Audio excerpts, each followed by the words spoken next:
Đăng ký kênh để nhanh chóng nhận được thông báo về video mới nhất và nhanh nhất.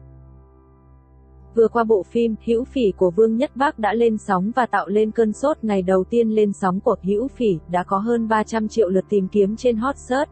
Trong đó có rất nhiều lượt tìm kiếm về nhân vật Tạ Doãn của Vương Nhất Bác. Nhân vật Tiểu Doãn đẹp trai, dàn diễn viên xinh đẹp, có kỹ năng diễn xuất và tên tuổi là những ưu điểm để thu hút khán giả xem. Hữu Phỉ và trên Weibo cũng xuất hiện chủ đề các nhân vật lưu manh mà đẹp trai.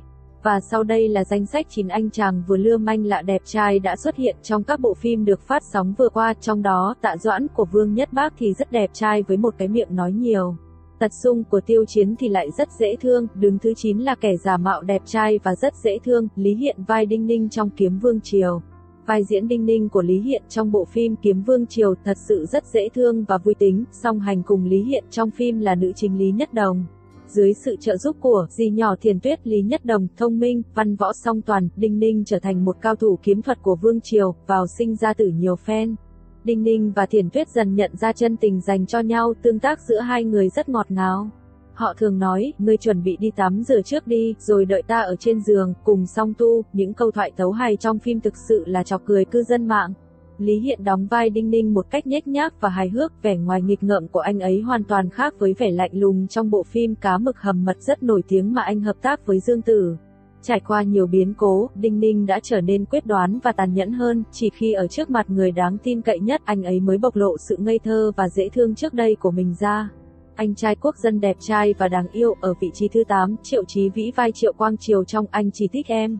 Trong phim Anh Chỉ Thích Em, ngoài hai nhân vật chính thì nhân vật anh trai của Triệu Chí Vĩ cũng rất được yêu thích. Anh là học trưởng rất nổi tiếng, vừa học giỏi lại đẹp, luôn được xếp thứ 2 toàn trường, chỉ thua mỗi nam chính Ngôn Mặc. Nhìn bên ngoài thì giống như là anh hay bắt nạt em gái mình nữ chính Kiều Nhất, nhưng trên thực tế là anh luôn ở sau lưng âm thầm giúp đỡ, giải quyết các khó khăn cho cô. Anh cũng giỏi nhất là dùng ánh mắt lưu manh của mình để câu dẫn người khác. Và với Hách Ngũ Nhất, bạn thân của em gái mình, anh tuy cục mịch cục cằn nhưng cũng siêu quyến rũ, tình cảm siêu ngọt ngào. Triệu Quang Triều có rất nhiều câu nói nổi tiếng và được các cô gái yêu thích như: nếu chỉ có một người được hạnh phúc thì người đó nhất định phải là em gái là điểm giới hạn cuối cùng của tôi. Để cư dân mạng phải than thở rằng thế giới này nợ tôi một người anh trai như Triệu Quang Triều. Đặng Luân vai Tiêu Sách trong phim Sở Kiều Truyện, gã lưu manh đẹp trai và quá dễ thương, đứng ở vị trí thứ 7. Bạn có nhớ Tiêu Sách do Đặng Luân thủ vai? Tiêu Sách là thái tử Đại Lương, sau đó đăng cơ làm hoàng đế. Bề ngoài phong lưu, phóng túng, ngang ngạnh, nhưng thực chất anh là người túc trí, đa mưu và trung tình. Tiêu Sách yêu Sở Kiều Triệu Lệ Dĩnh nhưng không dám nói ra, luôn ở bên cạnh giúp đỡ cô. Anh luôn âm thầm bảo vệ và mong muốn cô có cuộc sống hạnh phúc. Đối với anh, tình yêu không nhất thiết phải là chiếm đoạt và sở hữu. Và với Sở Kiều, anh cũng là người bạn duy nhất và đáng tin cậy nhất của cô. Ở vị trí thứ 6 là anh chàng đẹp trai được mọi người yêu mến, Lâm Bách Hồng vai Đông Phương Thạch trong Tiểu Nữ Hoa Bất Khí. Đông Phương Thạch là một tên lưu manh vô liêm sỉ đầy ấn tượng, hay ghen ăn tức ở, bán tín bán nghi, rất đào hoa và có nhiều chiêu trò dễ thương và đáng yêu để thu hút sự chú ý của nữ chính Hoa Bất Khí, Lâm Y Thần. Đông Phương Thạch tuy là người thô lỗ, bướng bỉnh nhưng anh lại khá hài hước, nghịch ngợm và siêu tình cảm. Tình yêu của anh dành cho Hoa Bất Khí không hề thua kém nam chính Trần Dục. Dù anh đã dùng thủ đoạn để ép Hoa Bất Khí phải lấy mình nhưng việc đi đến bước đường đó cũng là vì yêu cô mà thôi. Anh ấy sẵn sàng từ bỏ cả giang sơn vì nữ chính. Có lẽ tình cảm anh ấy dành cho Hoa Bất Khí còn nhiều hơn so với nam chính Trần Dục. Anh chàng lưu manh đẹp trai đáng yêu tiếp theo đứng thứ 5 là Dương Dương vai Diệp Tu trong Toàn Chức Cao Thủ. Trong phim, Diệp Tu ngoài chơi game giỏi và đẹp trai ra thì cái gì cũng không biết làm. Hết tập này đến tập khác, mức độ ăn hại của anh chàng tăng dần đều khiến người xem không khỏi bật cười. Anh chàng cũng là tên lưu manh, ăn mặc lôi thôi. Dẫu anh chàng có ăn hại đến mấy, thì sự vụng về đáng yêu này kết hợp với nhan sắc không tì vết của Dương Dương vẫn khiến người hâm mộ chết đứ đừ. Không chỉ là kẻ lập dị mà còn có đầy dẫy thói quen xấu, Diệp Tu được mệnh danh là Bách Khoa Toàn Thư Vinh Quang, đấu thần. Anh chàng còn được cho là một tên gian xảo, khi rất giỏi điều khiển dẫn dắt đối thủ từng bước rơi vào bẫy của mình tạo ra và thua cuộc. Anh đã sử dụng khả năng hơn người của mình dẫn dắt chiến đội ra thế đạt cúp quán quân trong nhiều mùa giải.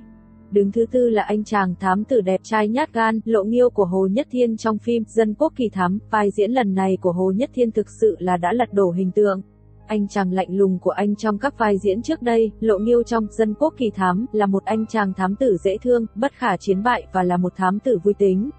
Sau khi bộ phim được phát sóng, thật đáng kinh ngạc khi hình tượng nhân vật mới của Hồ Nhất Thiên đã trở thành chủ đề bàn luận sôi nổi trên Weibo.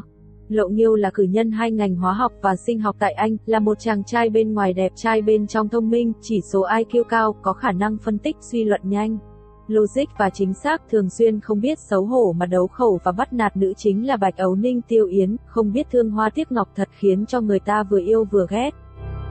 Đứng thứ 3 trong danh sách những anh chàng lưu manh đẹp trai là Hứa Khải vai Cố Yên Tranh trong phim Trường Quân đội liệt hỏa.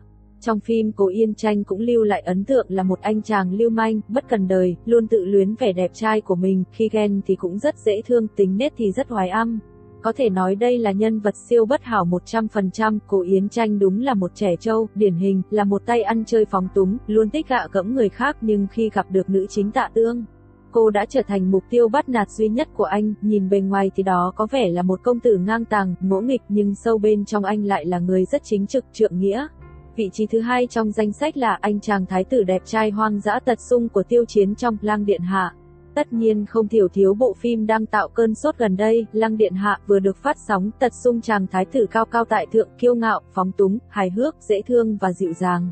Anh ấy luôn nói rằng anh ấy chỉ yêu tiền và sắc đẹp, nhưng thực tế anh ấy lại là một người rất tận tâm và tình cảm, có đầu óc sâu sắc và là một người mưu lược, lại còn siêu đẹp trai. Những hành vi lưu manh của anh ấy cũng khiến cho nữ chính Mã Trích Tinh, Lý Thấm, không chịu nổi, bất ngờ tấn công và hôn cô trước mặt nam chính Bột Vương, Vương Đại Lục. Phân cảnh buồn cười nhất mà khán giả không thể quên là Tật Xung vì không thể khống chế được cảm xúc nên trong lúc say rượu, đã càn quấy cưỡng hôn người đẹp Mã Trích Tinh.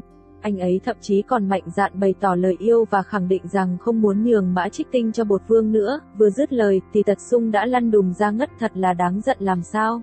Và đứng thứ nhất trong danh sách những anh chàng lưu manh đẹp trai là Tạ Doãn do Vương Nhất Bắc thủ vai trong phim Hữu Phỉ. Tạ Doãn của Vương Nhất Bắc thật dễ thương, thông minh, đẹp trai và tự tin. Một người đàn ông tự nhận thân cao 7 thước, 5 thước rưỡi trở xuống đều là chân, để cười nhạo chiều cao của nữ chính. Tính cách hài hước và lầy lội của Tạ Doãn đều được bày ra trước mắt Chu Phỉ, Triệu Lệ Dĩnh, một cách sinh động, hài hước, rất dễ thương. Cư dân mạng cho rằng Vương Nhất Bắc rất giỏi. Chỉ cần xem một tập phim thôi là đã có thể thu hút được vô số người hâm mộ, và từ khóa chém Tạ Doãn cũng đã leo lên hot search trên Weibo, bởi vì Tạ Doãn đáng yêu, thông thạo 18 thế võ, giỏi khinh công. Có thể nói chuyện, có thể chọc ghẹo bạn gái, có thể khắc gỗ, có thể dỗ dành bạn gái, và có rất nhiều cách giúp bạn gái có thể 100% vui vẻ trở lại, ai mà không muốn có được một người bạn trai như vậy. Tạ Doãn đã có cuộc gặp mặt lãng mạn với Chu Phỉ từ trước, sau này khi gặp lại anh ấy đã đặc biệt mua đồ ngọt đến dỗ dành cô, nhưng như mọi người đều biết Chu Phỉ đã trả lời lại anh ấy nên đi tập luyện thêm khinh công, vì khinh công của anh còn thua xa miệng lưỡi của anh, thể hiện hành động chán ghét miệng lưỡi của Tạ Doãn. Tạ Doãn không thể làm lay động Chu Phỉ một chút nào. Cảm giác lãng mạn bỗng chốt vỡ tan như bọt xà phòng, cặp đôi couple oan gia này thật sự là quá dễ thương đi. Bạn có thích những anh chàng vừa đẹp trai vừa hư hỏng không? 9 anh chàng trong danh sách này bạn thấy người nào là đẹp trai và lưu manh nhất?